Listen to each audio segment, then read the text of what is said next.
The following episode depicts multiple acts of violence, murder, and rape. Listener discretion is advised.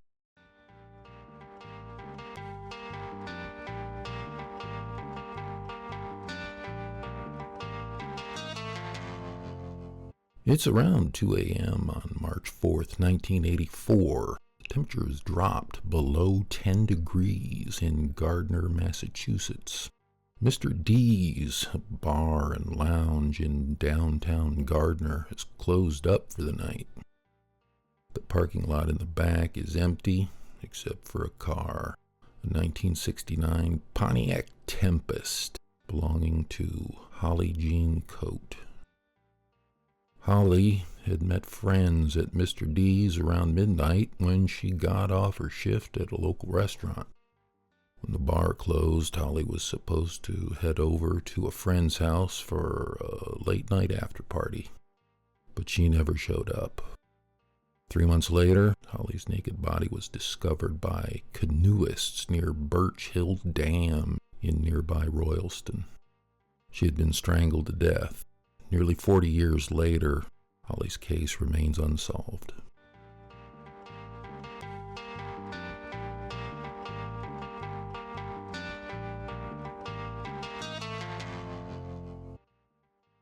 Welcome back to Unsolved Worcester. I'm your host, Dan Yeager. Today's episode is a rarity for us, an unsolved murder of a young woman with a likely suspect already in prison. Holly Jean Cote's decomposed body was found on June 3rd, 1984, in floodwaters near Birch Hill Dam in Royalston. She had been last seen at a Gardner bar with her friends on March 4th, 1984. It's believed she asked her friend's husband for a ride to an after-party, but she was never seen alive again. Unsolved Worcester takes a deep dive every Tuesday into unsolved murders and missing persons cases under investigation by the Worcester Police Department's Detective Unit and the Massachusetts State Police.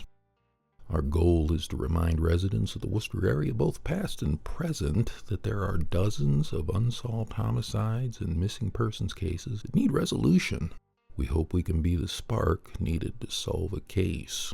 Be sure to visit Unsolved Worcester on Facebook, Twitter, and Instagram, and listen to all episodes for free at unsolvedworcester.com and on your favorite podcast streaming platforms.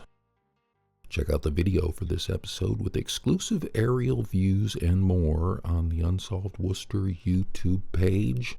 And don't forget to hit that subscribe button.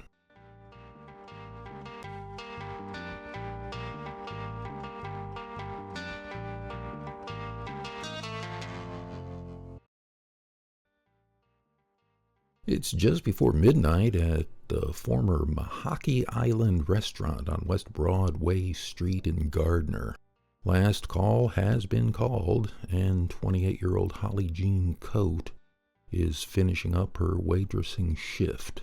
When the restaurant closes, Holly hops into her car and takes the 5-minute drive to downtown Gardner to meet her friends for a drink at Mr. D's Lounge on Central Street. Holly was last seen when Mr. D's closed around 2 a.m. She was with her friends and James Randall, the husband of Holly's best friend Linda. Multiple reports indicate Holly had planned to go to a friend's house after the bar for an after-hours get-together. Witnesses told police she was last seen in the parking lot of Mr. D's Lounge with Randall. It's presumed Holly was going to get a ride to the friend's house with Randall. Holly's husband, Joe, told a reporter that Holly had been arrested a few years before for drunk driving, and she likely didn't want to get behind the wheel and risk being arrested again. So Holly left her car in the parking lot of Mr. D's and presumably got into Randall's car. When Holly never showed up at home by the next morning, Joe called Gardner police to report her missing. Assuming the worst, the search for Holly started right away. Joe rallied friends and family members to start looking for his wife. Joe found out Randall had been with Holly the night before. and called him to find out if he knew where she was. Randall allegedly told Joe that he left Holly at Mr. D's lounge and that he had been at the South Gardner Hotel all night on East Broadway. Randall would later tell investigators that he was so drunk he had trouble remembering what happened that night. While he admitted he did see Holly at Mr. D's, he said he left there without her and parked his car at a friend's house. He said he slept in his friend's driveway that night, even though temperatures were near 0 degrees, and the friend's house was 3 miles away from the bar, while Randall's own home was just a mile away from Mr. D's.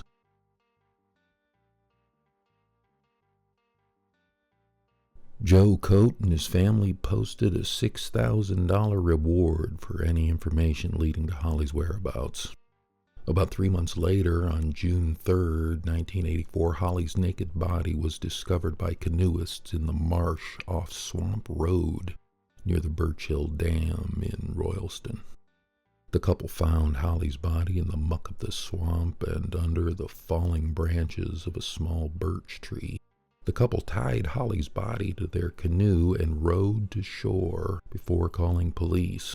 Holly's purse and clothing were missing. She had 2 broken ribs. The autopsy showed Holly had most likely been strangled to death, but after 3 months underwater, her body had decomposed to a point where the medical examiner couldn't be 100% certain. The swampy area at Birch Hill Dam is fed by Otter River, and according to multiple reports, it was very close to James Randall's favorite fishing hole. It was an area he knew well. Law enforcement believes there's a possibility that Holly's body was dumped in the river and floated to Birch Hill Dam. When Holly died, she left behind her husband Joe, a young daughter Heidi, and 2 sisters. Coming up, authorities hit a dead end in their investigation into Randall's involvement in the murder of Holly Jean Cote, but Randall quickly finds himself in trouble nonetheless.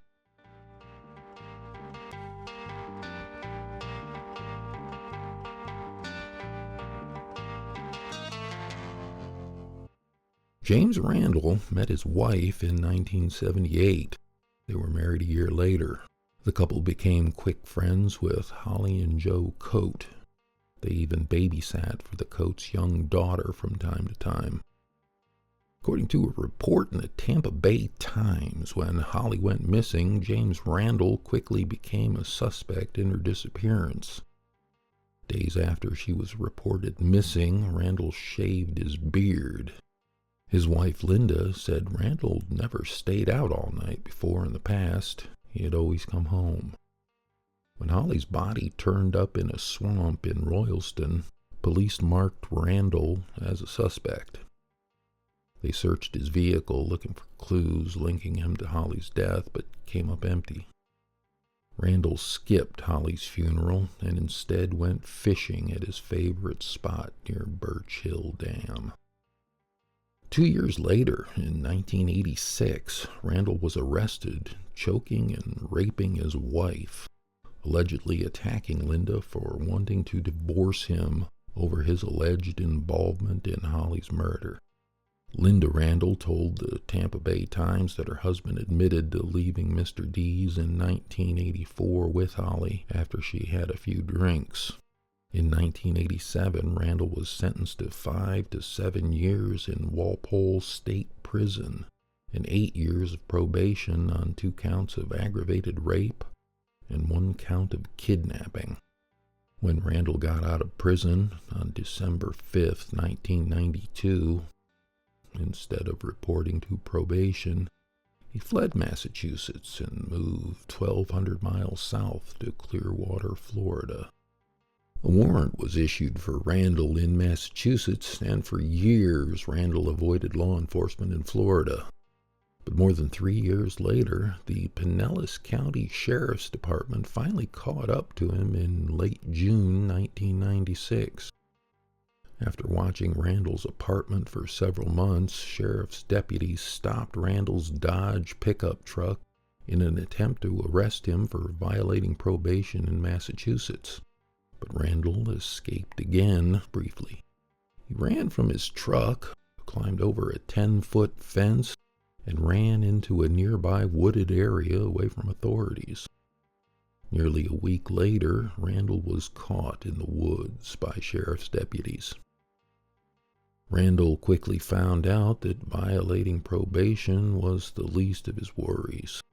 The Pinellas County Sheriff's Department had collected enough evidence to make him a prime suspect in the murder of 4 women in Florida between July 1994 and January 1996. In early 1997, Randall was convicted of first-degree murder and the strangulation death of 2 of the women, both prostitutes, Wendy Evans and Cynthia Pugh. Like Holly Jean Cote, both Evans and Pugh were found strangled to death and naked, according to the St. Petersburg Times. When detectives arrested Randall, informing him he was being charged in the murders of Evans and Pugh, he asked the detectives, "Is that all?" Randall was sentenced to 2 death sentences for the murders. He would later appeal the convictions, and the appeal would be held up in Florida Supreme Court in 2000. The charges would be decreased to second-degree murder after the court determined that Randall had choked both Evans and Pugh, but there wasn't enough evidence that he had intended to kill either woman, and that choking them may have been a sexual fetish of Randall's and not a predetermination of murder. Randall would instead be sentenced to 2 consecutive life sentences. He is currently serving those sentences at the Jefferson Correctional Institution in Monticello, Florida. In early 2008, clothing found in a box of evidence from the investigation into Holly Jean Cote's murder in 1984 was submitted for DNA testing. A piece of clothing, determined to belong to James Randall, had a stain on it that tested positive for human blood. The Worcester County District Attorney's Office had the clothing tested to find out if the blood was Holly's. Unfortunately, the DNA test came up empty. It was inconclusive. Today, the unsolved murder of Holly Jean Cote is among nearly 40 unresolved homicide cases dating as far back as 1951, currently under investigation by the Worcester County District Attorney's Office.